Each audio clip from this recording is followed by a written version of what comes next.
तो अभी तक जैसे हम लोग का जो प्रीवियस वीडियोस था उसमें हम लोग क्या किए थे कि जो मतलब बीम को एनालाइज करने के लिए था, जैसे मान लो कि ये एक बीम है, ठीक है। तो इसमें हम लोग को क्या करना है, इसके लिए अगर सपोर्ट रिएक्शंस हम लोग को फाइंड करना है, ठीक। तो इसके लिए हम लोग पास कितने 1 2 3 4 5 इतने सारे अननोन है, ठीक। तो अभी इसके लिए हम लोग को क्या करना पड़ेगा कि हम लोग या तो इन सभी पॉइंट्स को, इन सभी सपोर्ट रिएक्शंस को अननोन रिडंडेंट ले सकते हैं, या फिर हम लोग मान सकते हैं क्या कि यहाँ पे यहाँ पे यहाँ पे यहाँ पे यहाँ पे जो मोमेंट जनरेट हो रहा है वो रिडंडेंट है, ठीक। तो एक बार हम लोग उसको एनालाइज करेंगे। तो मैं ऐसा मानता हूँ कि मान लो कि इस बीम पे कुछ ऐसा लोडिंग लगा हुआ है, ठीक। यूडीएल है क्या है हमको नहीं पता है, मतलब कुछ ऐसा लोडिंग है, ठीक है। तो अभी मान लो कि मैं सिर्फ इन तीनों को एनालाइज करना चाहता हूँ, ठीक है। तो मैं 3 पॉइंट्स को, 3 सपोर्ट्स को एनालाइज करूँगा। और मतलब उससे पहले क्या है कि इसको मान लो अगर पूरा स्ट्रक्चर को तुम सॉल्व करना चाहते हो तो तुम क्या मानोगे कि टेकिंग, मैं मान लिया क्या है कि टेकिंग मोमेंट्स एज रिडंडेंट्स, ठीक है। तो जो तुम्हारा प्राइमरी, ये तुम्हारा एक्चुअल स्ट्रक्चर है, जो तुम्हारा प्राइमरी स्ट्रक्चर आएगा वो कैसा आ जाएगा कि ये हो गया तुम्हारा, ठीक है। यहाँ पे एक इंटरनल हिंज आएगा, यहाँ पे इंटरनल हिंज आएगा, यहाँ पे इंटरनल हिंज आएगा, यहाँ पे इंटरनल हिंज आएगा, यहाँ पे इंटरनल हिंज और यहाँ पे इंटरनल हिंज आ जाएगा, ठीक। तो ये हो गया हम लोग का, ठीक है। और तो अभी हम लोग क्या करेंगे कि अगर यहाँ पे इंटरनल हिंज है तो हम लोग का जो एक्चुअल अभी जो हम लोग का वर्चुअल डायग्राम होता है तो वहाँ पे क्या होता है कि हम लोग 1 किलोमीटर का फोर्स लगाते हैं, ठीक। तो देखो हम लोग का जो वर्चुअल डायग्राम होता है वहाँ पे हम लोग क्या करते हैं कि इन सब पे हम लोग 1 किलोमीटर का फोर्स लगाएंगे, ठीक है। तो उसके बाद क्या होगा कि यहाँ पे 1 किलोमीटर का लगाया, उसका हम लोग मल्टीप्लाई कर देंगे। मान लो ये पॉइंट अगर सी है तो एम सी से, ये पॉइंट डी है तो 1 किलोमीटर इंटू एम डी से, जिसे मल्टीप्लाई कर लेते हैं। तो ऐसा मान लिया मैं क्या कि यहाँ पे अगर मैं एनालाइज कर रहा हूँ सिर्फ इन तीनों को, ठीक है। तो क्या होगा कि यहाँ पे कुछ मोमेंट रिएक्शन आ रहा होगा, तो मैं मानूंगा क्या कि इस पॉइंट पे जो इधर में जो मोमेंट लग रहा है ना, क्या इसका डिफ्लेक्शन ऐसा होगा, ठीक है। और इसका पॉइंट का डिफ्लेक्शन ऐसा ही होगा ना, ऐसा होगा, ठीक है। तो ये हो गया हम लोग का, ठीक। तो अच्छा, ये वाला डिफ्लेक्शन किसका वजह से हम लोग का, यहाँ पे जो लोडिंग है उसका वजह से है, ठीक है। और यहाँ पे मान लिया कि यहाँ पे जो मोमेंट आ रहा है इस पॉइंट का मोमेंट आएगा ना, तो अगर मैं इन तीनों पॉइंट्स को एनालाइज करना चाह रहा हूँ तो ये वाला पॉइंट को मान लिया कि सी हो गया सेंटर पॉइंट। और जो ये वाला पॉइंट है, ये वाला राइट साइड का पॉइंट है, तो इसको मान लिया आर। ये जो लेफ्ट साइड का पॉइंट है इसको मान लिया क्या, एल, ठीक है। तो अब ये हम लोग का क्या है, वर्चुअल सिस्टम है। तो इसमें हम लोग रिएक्शन मोमेंट लगाएंगे। तो मान लिया कि जो लेफ्ट साइड वाला है यहाँ पे जो रिएक्शन मोमेंट ऐसा आ रहा है, ठीक है, इसका वैल्यू कितना है, एम एल है। जो राइट साइड वाला है यहाँ पे जो रिएक्शन मोमेंट आ रहा है इसका वैल्यू कितना है, एम आर है, ठीक। और यहाँ पे हम लोग को दोनों डायरेक्शन में रिएक्शन मोमेंट्स लगाना पड़ता है, जिसका वैल्यू क्या हो गया, ये भी हो गया एम सी, ये भी हो गया एम सी, ठीक है। मान लो कि इसका जो ये वाला जो लेंथ है ना, लेफ्ट साइड वाला लेंथ, वो कितना है हम लोग का, एल एल है। और राइट वाला साइड वाला लेंथ एल आर है, ठीक। ये हो गया एल एल, ये हो गया एल आर, ठीक। तो अगर मैं सी पॉइंट को एनालाइज करना चाहता हूँ, ठीक है, अगर मैं सी पॉइंट को एनालाइज करना चाहता हूँ तो क्या होगा, देखो एक्चुअल बीम में तो सी पे कोई भी तुम्हारा एंगुलर डिफ्लेक्शन नहीं है। ये जो थीटा आया हुआ है ना, ये जो दोनों थीटा है, नाम दे दिया मान लो इसका मैं कि थीटा 1 इन लेफ्ट डायरेक्शन, मान ले कि थीटा 1 इन राइट डायरेक्शन, ठीक है। और मान ले कि यहाँ पे जो तुम्हारा थीटा 2 है तो theta 2 in left direction and this is theta R2, इसको तुम्हारा L2 मान लो ना, थीटा R2 और थीटा L2, ठीक है। तो देखो ये क्या हो रहा है, जो तुम्हारा ये जो थीटा L1 आया है और ये है, अगर मैं सी पॉइंट को एनालाइज करना चाहूँ तो क्या लिखूँगा कि ये जो एक्चुअल डिफ्लेक्शन है यहाँ पे 0 है। ये तुम्हारा क्या हो रहा है कि इस लोडिंग की वजह से डिफ्लेक्शन आ रहा है वो इस रिडंडेंट मोमेंट की वजह से 0 हो जाएगा। तो हम लोग का जो क्या होता है, जो कंपेटिबिलिटी इक्वेशन है, तो क्या होता है, A equals to P plus V one into R one होता है ना। तो यहाँ पे क्या था, मैं अगर 1 किलो न्यूटन का फोर्स लगाता तो ये जो थीटा एल आता उसमें एम का मल्टीप्लाई करता। मतलब ये जो सिस्टम है ना, ये V1R1 सिस्टम है, ठीक, एक साथ। अब जो फोर्स आएगा उसको मैं V1R1 में पुट करूँगा, ठीक है। तो देखो ए पे जो नेट डिफ्लेक्शन है कितना है, 0 है, तो मैं क्या लिख दिया, 0 इक्वल्स टू।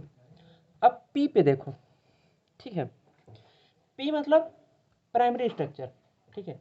प्राइमरी स्ट्रक्चर में यहाँ पे कुछ डिफ्लेक्शन जा रहा है, यहाँ पे कुछ डिफ्लेक्शन जा रहा है, ठीक है। जैसा कि हम लोग इधर में पढ़े हुए हैं ना, जैसे देखो कि क्या हो रहा है तुम्हारा कि एक कोई भी बीम है, ठीक है, तो यहाँ पे तुम्हारा कुछ डिफ्लेक्शन हो रहा है और यहाँ पे तुम्हारा कुछ डिफ्लेक्शन हो रहा है। तो नेट डिफ्लेक्शन कितना होता है, इतना प्लस इतना होता है, इसको हम लोग रिलेटिव बोलते हैं। तो यहाँ पे जो नेट डिफ्लेक्शन है कितना हो रहा है कि θ1 मान लिया। θ1 क्या हो जाएगा तुम्हारा, θL1 प्लस θR1, ठीक। तो ये जो एंगल हो जाएगा ये पूरा θ1 हो जाएगा। तो मैं क्या लिखूँगा, इसको मैं लिख दूंगा θ1 प्लस, अभी देखो तुम्हारा ये वर्चुअल सिस्टम में क्या होगा, ये थीटा, ये क्या हम लोग का, ये θL2 है और ये हम लोग का θR2 है। तो मान लिया कि यहाँ का जो रिलेटिव डिफ्लेक्शन होगा ये वाला θ2, ये क्या हो जाएगा, θL2 प्लस θR2। θ2 बराबर क्या हो जाएगा तुम्हारा, θL2 प्लस θR2। तो यहाँ पे V1R1 क्या हो जाएगा तुम्हारा, θ2 हो जाएगा, ठीक। अभी ये दोनों मिलके 0 देगा क्योंकि ये तुम्हारा रिडंडेंट है, ये तुम्हारा प्राइमरी स्ट्रक्चर है, इन दोनों को हटा के तुम्हारा 0 हो जा रहा है, ठीक। तो अगर मैं यहाँ पे, अगर मैं इसको एनालाइज करना चाहता हूँ, क्या मैं θ1 और θ2 का वैल्यूज़ निकालूंगा, ठीक है। तो देखो अब मान लो कि मैं θ1 का वैल्यूज़ निकालना चाहता हूँ, ठीक। तो मैं θ1 वाला डायग्राम एक बार फिर से बनाता हूँ, यहाँ पे तुम्हारा इस पे बनाता हूँ, ठीक है। देखो तो क्या हो रहा है तुम्हारा कि एक बीम है, यहाँ पे तुम्हारे इंटरनल हिंज लगा हुआ है, यहाँ पे कुछ ऐसा लोडिंग है, ठीक है। यहाँ पे कुछ ऐसे लोडिंग है, मान लो यहाँ से लोडिंग अलग है, अलग है क्योंकि दोनों बार अलग अलग है, ठीक है।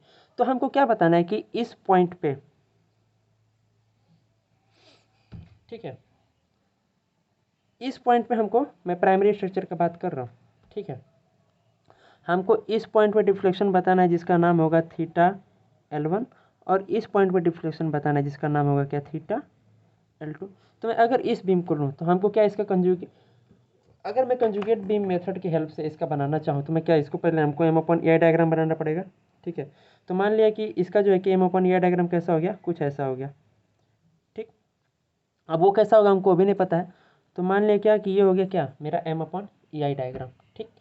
जिसका एरिया कितना हो गया, अगर ये तुम्हारा L है तो इसका मान लो एरिया कितना हो गया, AL हो गया, ठीक है। तो हमको क्या, अगर मैं इस पॉइंट पे, कंजुगेट बीम मेथड क्या होता है कि तुम्हारा इस पॉइंट पे अगर तुमको एंगुलर डिफ्लेक्शन चाहिए तो तुम कंजुगेट बीम में इसी पॉइंट पे शियर फोर्स पता कर लो, ठीक। अगर तुमको इस पॉइंट पे डिफ्लेक्शन चाहिए एंगुलर वाला तो तुम इस पॉइंट पे शियर फोर्स पता कर लो, वो तुम्हारा डिफ्लेक्शन दे देगा। तो हमको कैसे भी करके इस जो बेंडिंग मोमेंट डायग्राम है इसको अगर लोडिंग मान के हमको क्या करना पड़ेगा, इस वाला पॉइंट पे क्या पता करना पड़ेगा हमको, शियर फोर्स।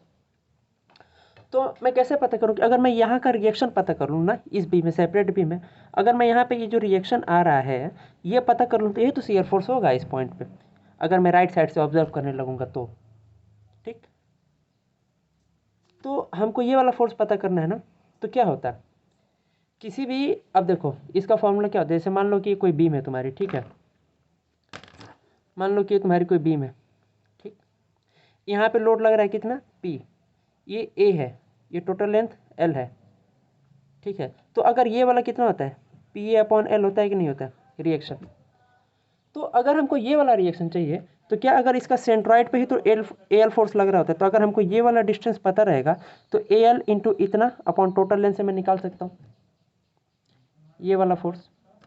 तो अगर मान लो इसका सेंट्रॉइड ये है तो यहाँ पर तुम्हारा AL फोर्स लग रहा होता है क्योंकि एरिया ही तो यहाँ पे फोर्स होता है। तो अगर मान लो कि ये वाला जो लेंथ है ये AL है, स्मॉल AL है, ठीक। और ये जो पूरा लेंथ है इसको तो हम लोग बोलते हैं क्या, लेंथ ऑफ लेफ्ट डायरेक्शन। तो इसका जो वैल्यू होगा क्या हो जाएगा, AL इंटू ये वाला लेंथ स्मॉल AL अपॉन ये, ठीक। तो ये मेरा किसका वैल्यू हो गया, θL1 का हो गया। और वैसे अगर मैं θL2 का वैल्यू देखना चाहता हूँ, θL2 के लिए मैं क्या करूँगा कि मैं फिर से इस वाली बीम का एक अपना M/E डायग्राम बनाऊँगा। मान लो कि हो गया मेरा M/E डायग्राम, ये वाला पॉइंट मेरे को सेंट्रॉइड मिल गया, इसका एरिया अगर A2 है तो यहाँ पे फोर्स A2 लग रहा है, और मान ले, और फिर से इसको हमको यहाँ पे ही फोर्स निकालना पड़ेगा ना इसका भी, क्योंकि हमको रिएक्शन तो यहाँ पे चाहिए थीटा। तो फिर से हमको क्या ये वाला डिस्टेंस चाहिए होगा। तो मान लें कि ये डिस्टेंस क्या हो गया, ये ए आर हो गया, एरिया ऑफ राइट साइड, ये हो गया ए आर, और ये डिस्टेंस हो गया स्मॉल ए आर। तो अभी इसकी वजह से यहाँ पे शियर फोर्स आएगा, वो कितना हो जाएगा, A R into A R upon L R. हो गया कि नहीं हो गया। तो इसका मतलब है कि इस पॉइंट पे, ठीक है, कि अगर इसमें मैं थीटा वन को लिखना चाहता हूँ, ठीक, तो मैं थीटा वन को कितना लिख सकता हूँ, थीटा वन जो है मेरा क्या हो जाएगा, देखो, area of left portion into distance of centre of this left portion from this left and, ठीक, अपॉन इसका लेंथ, अब प्लस इसका A R into A R upon L R, sorry ये एल एल हो गया, ठीक, हमको थीटा वन का वैल्यू मिल गया। अब मैं थीटा टू लिखना चाहता हूँ। थीटा टू क्या होगा, थीटा टू होगा तुम्हारा कि यहाँ पे एक पॉइंट मोमेंट लग रहा है ना, तो इसकी वजह से जो हम लोग का एंगल आ रहा है, तो मैं क्या करता हूँ, फिर से थीटा टू को मैं लिखूँगा क्या, ये थीटा टू मेरा थीटा एल टू और थीटा आर टू, इन दोनों की हेल्प से आता है। तो मैं फिर से थीटा एल टू और थीटा आर टू हमको अलग निकालना पड़ेगा। तो मैं फिर से इसको देखता हूँ कि मैं एल टू वाले को पोर्शन को लेता हूँ, ठीक है। तो एक बीम है जहाँ पर कि ये तुम्हारा थीटा एल टू है, तो उसके लिए क्या लग रहा है तुमको, इधर में एक पॉइंट मोमेंट एम सी लग रहा है और इधर में एक पॉइंट मोमेंट एम एल लग रहा है, ठीक है।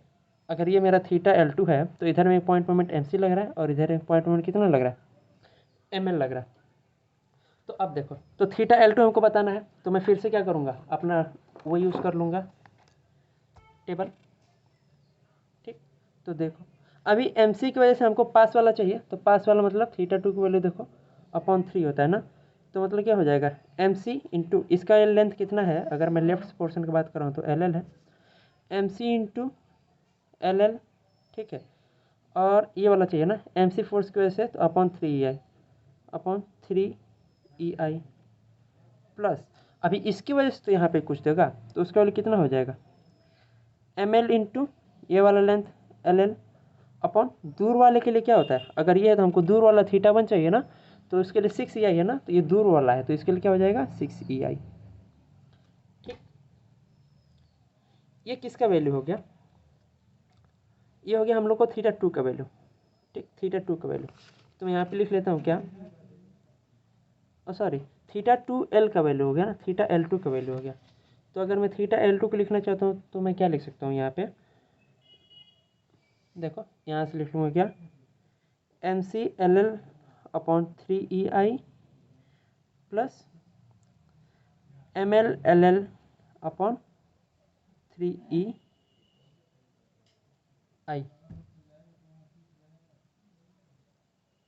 हो गया। प्लस अब हमको क्या निकालना है, थीटा आर टू, ठीक है। तो देखो अब थीटा आर टू क्या है तुम्हारा बीम में ये रहा, तो थीटा आर टू के लिए तुमको राइट वाला बीम को एनालाइज करना पड़ेगा। तो मैं फिर से राइट वाला बीम बना लेता हूँ, ये वाला का कहानी ख़त्म हो गया यहाँ पे, ठीक है। अब मैं क्या बनाऊँगा, ये राइट पोर्शन वाला बीम यहाँ पे बनाया, ठीक, ऐसा डिफ्लेक्शन है, ये वाला जो डिफ्लेक्शन है वो मेरा थीटा आर टू है, ठीक है। एक किसका वजह से आएगा मेरा, एक यहाँ पे एक मोमेंट लग रहा है एम सी, और यहाँ पे एक मोमेंट लग रहा है कितना, यहाँ पे एक मोमेंट लग रहा है कितना, एम आर लग रहा है, और ये वाला लेंथ कितना है, एल आर है, ठीक है। तो मैं फिर से अपना यही टेबल यूज़ करूँगा जो मेरे पास है। पास वाला के लिए कितना है बोलो, थीटा टू जो पास वाला के लिए अपॉन 3 है, तो M C into L R upon 3 EI plus M R into L R upon 6 EI, हो गया। अब मैं इसको फिर से लिख लूँगा क्या, M C into L R upon 3 EI plus M R into L R upon 6 EI। अच्छा हम लोग एक और जनरलाइजेशन कर सकते हैं, जैसे कि जो हम लोग का ड्रॉबैक होता था ना पहले, कि मान लो कि ये जो बीम था तुम्हारा यहाँ पे I1 दे देगा, I2 दे देगा, I3 दे देगा, I4 दे देगा, सब में मान लो कि मोमेंट अलग अलग इनर्शिया दे दिया ना, मोमेंट ऑफ इनर्शिया अलग अलग हो गया, ठीक है। तो उसके लिए हम लोग क्या करेंगे कि मान लो कि जिस दो पोर्शन का हम लोग एनालाइज कर रहे हैं, तो इस पोर्शन का जो मोमेंट ऑफ इनर्शिया आई नहीं है बल्कि आई एल है, इसका moment of inertia I R है, लेफ्ट डायरेक्शन का राइट डायरेक्शन का। ठीक है। तो हम लोग क्या करेंगे कि उसी तरह से फॉर्मूलाज को भी यहाँ पे जो वैल्यूज आया है, आई है ना, सिंपल सा आई एल हो गया, ये तुम्हारा आई एल हो गया, ये आई आर हो गया और ये आई आर हो गया। ठीक। अब ये हम लोग को थीटा टू आ गया। थोड़ा थीटा टू को मैं और अच्छा से लिखना चाहूँ तो देखो, ओ ये 6 आई है ना। ठीक। तो अभी हम लोग को यहाँ पे नीचे 3 है, अगर एलसीएम सेम करना है तो यहाँ पे नीचे 6 के लिए यहाँ पे 2 हम लोग को ऐड करना पड़ेगा। तो ये हो जाएगा 2 MC LL अपॉन 6EIL। ठीक। और फिर से ये भी हो जाएगा 2 MC LR अपॉन 6EIR। ठीक है।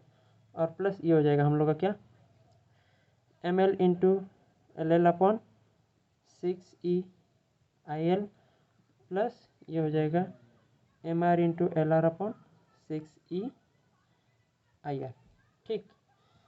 अब हम लोग को क्या करना है कि अब थीटा टू हम लोग को मिल गया, थीटा वन। अच्छा, इसको हम लोग और अगर अगर हम लोग अरेंज करने के लेफ्ट वाले को लेफ्ट साइड लिखते हैं, राइट वाले को राइट साइड, सेंटर वाले को सेंटर में। ठीक।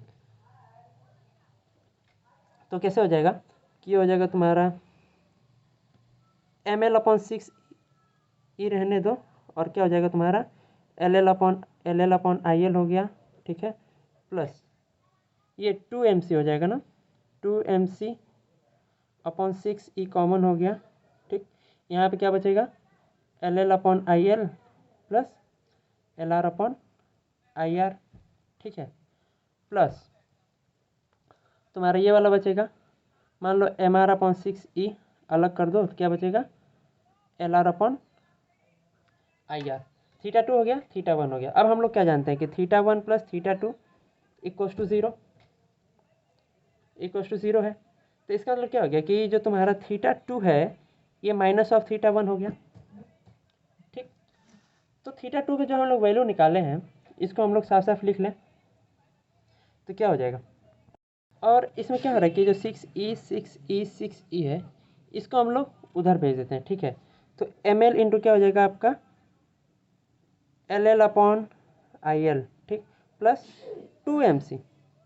यहाँ पे 2 क्यों आ रहा है पता है, देखो क्योंकि यहाँ पे अपॉन 3 था ना, तो हमेशा MC में 2 आ जाएगा अपॉन ये LL upon IL plus LR upon IR। ठीक है। Plus MR। ठीक। फिर क्या हो जाएगा LR upon IR equals to minus of 6E, इधर चला जाएगा 6E। ठीक। और ब्रैकेट में क्या हो जाएगा AL अपॉन LL प्लस क्या हो जाएगा AR अपॉन LR। ठीक। और जहाँ पर कि जो AL क्या होगा तुम्हारा, हमेशा जैसे मान लो कि जो बीम है ना, तो यहाँ से ये लेंथ है AL और ये लेंथ है AR। समझ में आ गया। उसका डेरिवेशन हम लोग देख ही चुके हैं। ठीक है। तो ये होता है हम लोग क्या 3 मोमेंट इक्वेशन, जहाँ पर कि 3 मोमेंट को लेके हम लोग एक इक्वेशन बनाते हैं। उसमें क्या होता है कि किसी भी जो बीम होती है ना, कोई भी एक बड़ी सी बीम है, तो इसको हम लोग बड़ी सी बीम का सिर्फ 3 पॉइंट्स को हम लोग एनालाइज करते हैं। समझ में आ गया। तो इसको हम लोग क्या कहते हैं 3 मोमेंट इक्वेशन। अभी ये जो 3 मोमेंट इक्वेशन है, इसका हम लोग यूज़ करके मतलब क्वेश्चंस को काफ़ी आसानी से सॉल्व कर लेते हैं। जैसे कि ये जो था हम लोग का ये इससे पहले वाला इक्वेशन, इसको हम लोग 3 मोमेंट इक्वेशन की हेल्प से भी बहुत आसानी से सॉल्व कर सकते हैं।